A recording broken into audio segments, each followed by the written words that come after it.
Naku, sinasabi ko na nga ba, plastic and Stella na yan. Maldita rin, nakagigil.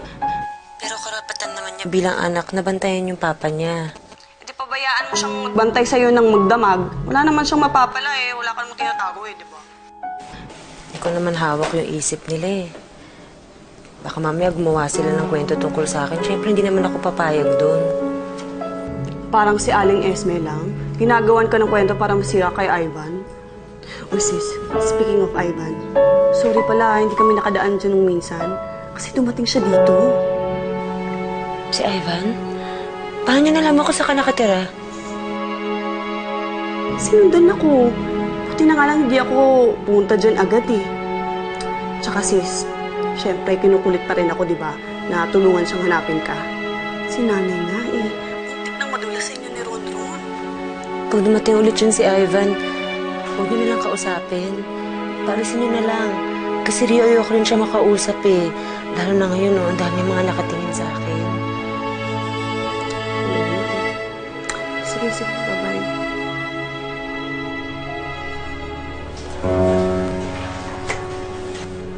What are you doing here?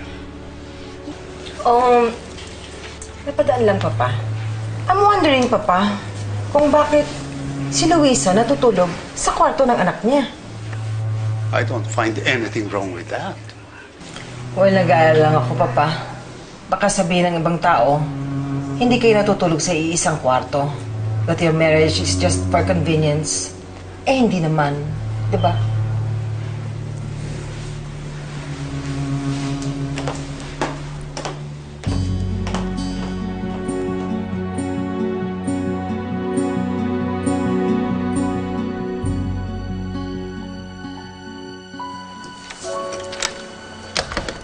Apologize for Stella eavesdropping on your phone conversation. Naku, naiintindihan ko naman siya eh. Siyempre, ayaw naman niyang niloloko kita. Naman na iniisip niya, di ba? Alam ko namang hindi mo gagawin yun eh. Hayaan mo. Pagsasabihan ko siya. Huwag na. Naiintindihan ko siya. Siyempre, ayaw nakikita na sasaktan ka. Kung alam lang niya na akong may pagkukulang sa'yo, that you have every right to file an annulment case against me dahil wala namang nangyayari sa atin. Baka magbago ang isip niya. Kung ano man nangyayari sa atin sa loob ng kwarto, atin na lang yun.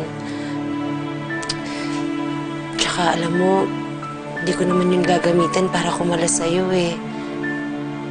Hindi kita iiwan, Fred. Hindi kita iiwan hanggang sa huli.